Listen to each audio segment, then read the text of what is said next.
Hello, welcome to Unit 3, Lessons for Linear Model. Let's take a look at the first activity, which is a notice and wonder.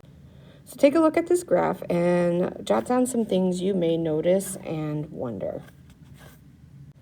So here are some things that you may notice. So you may have noticed that more fans mean more noise. You may notice that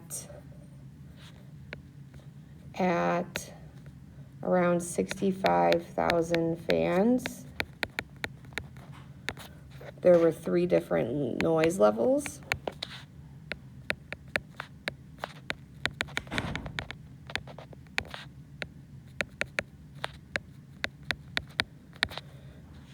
And you may have noticed that the equation of the line was given.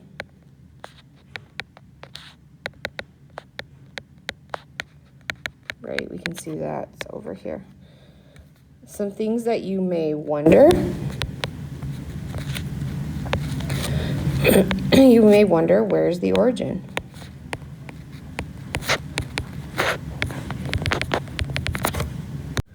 You may also wonder, why are all the points not on the line?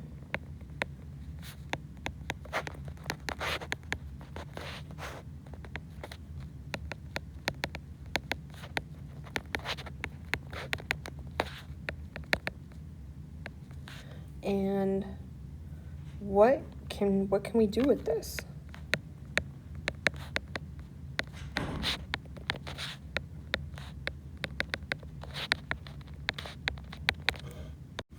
So with this warm-up, hopefully you were starting to recall some important information from 8th grade math. So scatter plot, right? We can tell that this is a scatter plot. That word slope and intercept might have come up in your conversation or your thoughts. And then finally, linear model. So we can see that there is a linear model of the scatter plot. All right, for the next video, I know it says to watch a video and record the weight for the number of oranges in the box, but obviously I'm not here to show you that video. So instead, I'm just going to give you what those weights are. So start by filling in this table right here. So in this video, there's a box on a scale and a person is putting oranges in the box. So I will just tell you what those weights were. So for 3 oranges, the weight was 1.027. For 4, it was 1.162. 5 was 1.502. 6 is 1.617. 7 is 1.761. 8 is 2.115. 9 is 2.233. And then finally, 10 is 2.569. So what you're going to do now is you're going to create a scatter plot of this data, then draw a line through the data that fits the data well. Try to figure out an estimate for the slope of the line and talk about what that slope represents. Then make an estimation of a weight of a box of containing 11 oranges, containing 50 oranges, and then talk about the vertical intercept, what that might represent, and then which points are best fit to your linear model, how did you decide which points are least fit, so on. So you're going to pause the video and work on those things. All right, so I'm going to plot the points and then start the video back up again. So here is a graph of the data that I just gave you. It was easier for me to input it into Desmos just because it's a little bit harder for me to graph the points on the app I'm using currently. So the next question asks you to draw a line through the data that fits the data well. So let's go ahead and see what that looks like.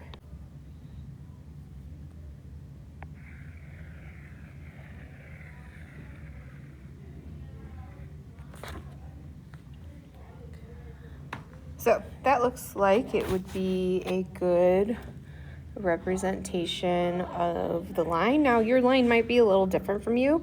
If you remember, line of best fit, that is kind of based on the person drawing it. It's not always going to be 100% the same unless you're using graphing technology, which we will do in the next lesson. So this next question asked, to estimate the value of slope of the line that you drew, what does the value of the slope represent? So if I choose some ordered pairs, so this might be a good one right here, because that's, what is that, 8,2. And then another line point that I might want to use is,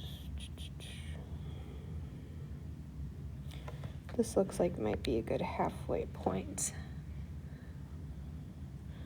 So that would be 1, we'll say 0.5. So if I use my slope, rise over run, my slope formula, so I take the differences in y, so 2 minus 0.5, over the differences in x, so 8 minus 1. So that's 1.5 divided by 7, and that's going to be approximately 0.21. So again, your slope should be similar to that, maybe not exactly the same, but it should be about that, so 0.21. So what does this tell us? This tells us that for every 1 additional orange added, the weight will increase by 0.21 kilograms. Oops.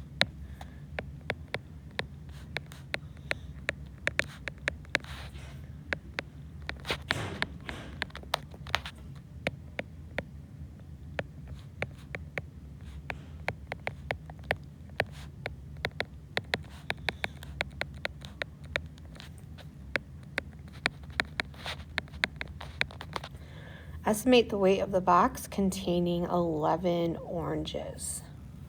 So the easiest way to go about this is to take the weight of 10 oranges, which was about 2.6, and then add this 0.21, and you can get that it's going to be approximately 2.81 kilograms. Again, this is an approximation, so what you have might be slightly different than what I have. And then it wants to know the weight of 50 oranges. So if we already know 10 oranges is about 2.6, we would need 40 more of these oranges. So I'm going to do the 0.21 times 40 and add that to the 2.6. And if that's, when you do that, you'll get approximately 11 kilograms. Then it says estimate the coordinates for the vertical intercept of the line that you drew. What might the y-coordinate for this point represent? So I'm going to go back to my graph. My vertical intercept is going to be right here. So that appears to be maybe 0.25. Again, kind of 0.25. Kind of hard to tell, but that's a good approximate. So I would say that this could possibly be the weight of the box, right? Because there is a box. I started off telling you there is a box on a scale. So this could be the weight of the box without any oranges in it.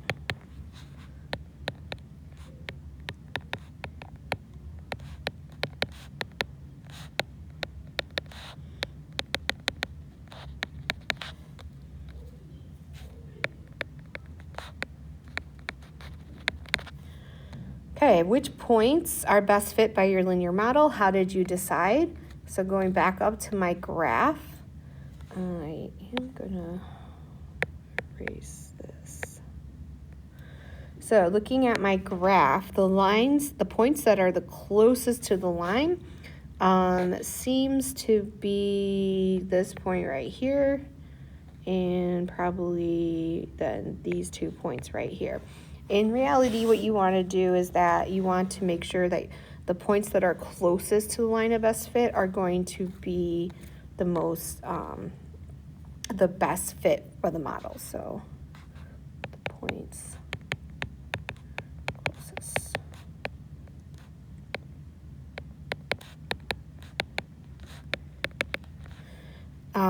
which points are the least well fit. So those are going to be the ones that are the furthest away. So I would say this one and probably this one are the least fit. So again, those are the points furthest from the line. So some important things to think about when we think about the oranges in the box. If the box was heavier, the line is likely going to be to shift up. Also, the other thing to take into consideration is that we only had enough data for 10 oranges. So when it asked us to estimate for 50 oranges, I'm not confident in this estimate. And the reason why I'm not confident is because although the data may look like a line for this section, there are a lot of different things happening, and the farther away you get from the actual data, the harder it is to make those predictions. All right, let's go ahead and take a look at the next activity.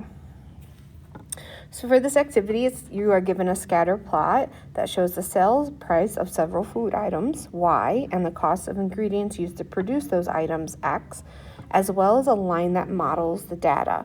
The line is represented by the equation Y equals 3.48x plus 0.76. So you have 4 questions to go along with those. So go ahead, pause the video, and answer those 4 questions. All right, question 1. What is the predicted sale price of an item that has an ingredient that costs $1.50? Explain or show your reasoning. So the predicted sale price would be what falls on the line at $1.50. So that would be this point right here. So we can see that sale price is going to be $6. For question 2, it says, what is the predicted ingredient cost that has a sale price of $7? So again, if I go over to the line where it's $7, I can see that it falls right there, which is somewhere between $1.50 and $2. We could get a more exact answer if we use the equation. So let's do that. So if we know y is equal to 7, and that's also equal to 3.48x plus 0.76, I can walk through the process of solving for x. So subtract 0.76, 0.76. So now I am at 624 is equal to 3.48x. Divide both sides by 3.48. And we see that x is approximately $1.79. What is the slope of the line of this linear model? So we are given that information in the equation 3.48. So the slope is 3.48. What this tells us is that for every extra dollar spent on ingredients, the sale price increases by $3.48. Make sure that you're being very specific with that. You don't just say every ingredient is $3.48. It's not about that. It's about the increase of the extra dollar of the ingredient, so be careful. The y-intercept of this model is 0.76. And what this is telling us is that if a food item is made with entirely free ingredients, it would be sold for approximately 76 cents.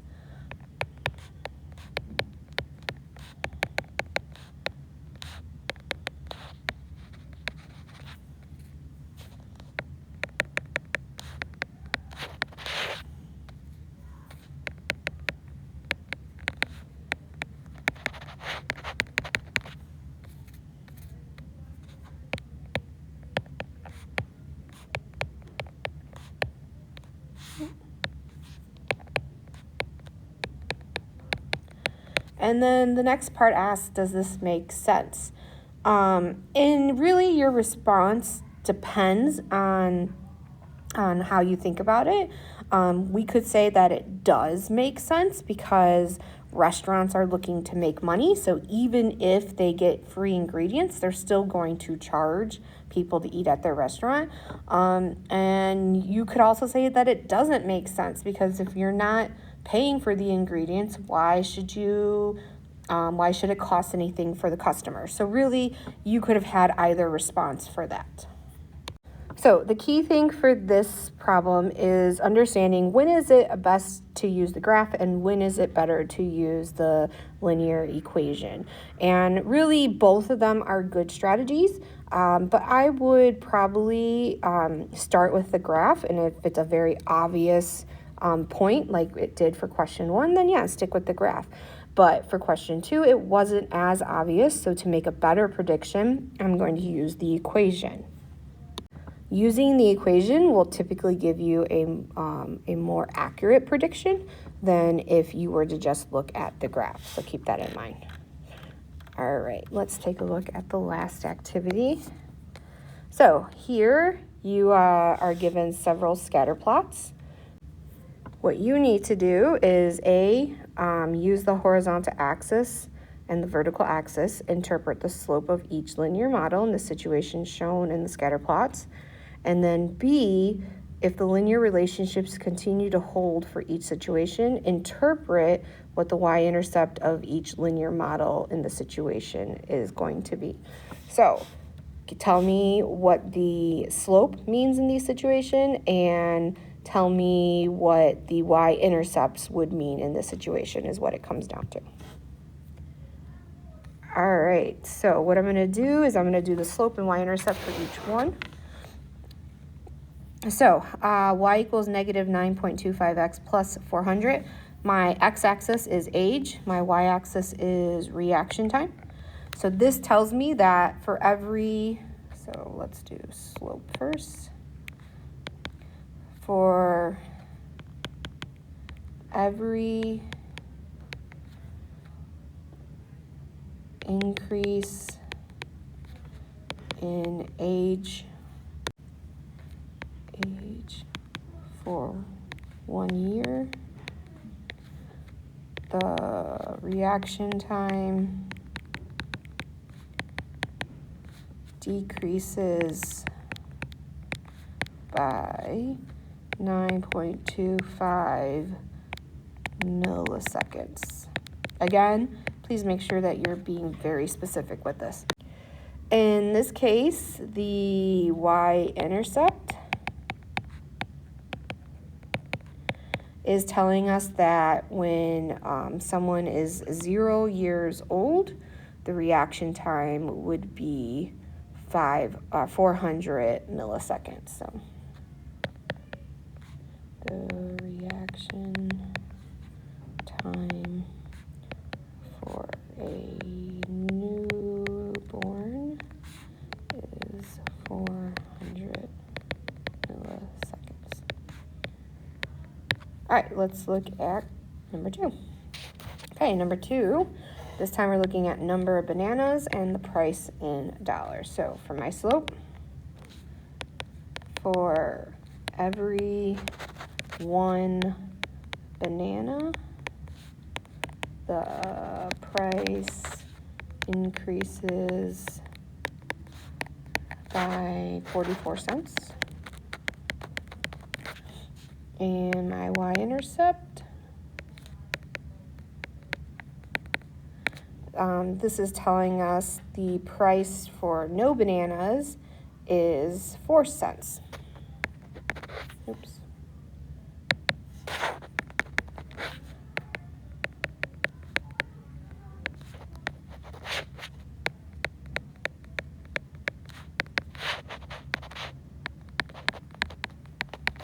Okay, let's go to D.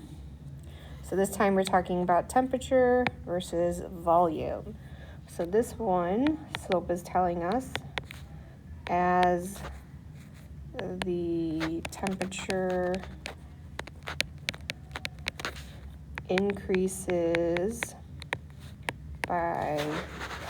1 degree, and that's in Celsius. The volume decreases by 2.4 cubic centimeters. And then the y-intercept is telling us that when the temperature is 0 degrees Celsius, the volume is 25 cubic centimeters. Okay, last one. So this one is talking about room size and cost to install flooring. So starting with our slope, for every 1 extra square foot, the cost of flooring increases by $4. And then the y-intercept is telling us when the room size is 0 square feet, the cost is $87. So a few things to take into consideration for this activity is that for some of them, the y-intercept makes sense, but I wanted to focus in on the banana problem, right? Because this shows a y-intercept of 0.04, but in reality, it doesn't really make much sense for you to be charged 4 cents for no bananas. So something to keep in mind is that a linear model is not going to always be exact because it's only considered an approximation. So in this case, in reality, we would probably want a y-intercept of 0, 0, but because we're talking about a linear model that's best representative of the data, it's not going to necessarily be 0, 0. The other thing I want to point out is that when we're talking about interpreting what the slope represents for the equation, remember the slope is always the change in y over the change in x. And we're always talking about as x increases by 1, what happens to y?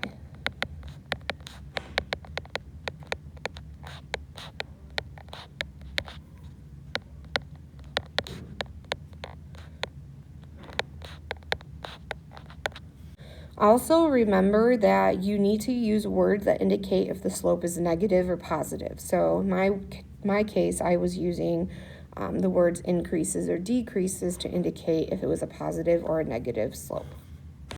All right, that's it for today's video notes. Make sure you submit these for points. Thanks for watching.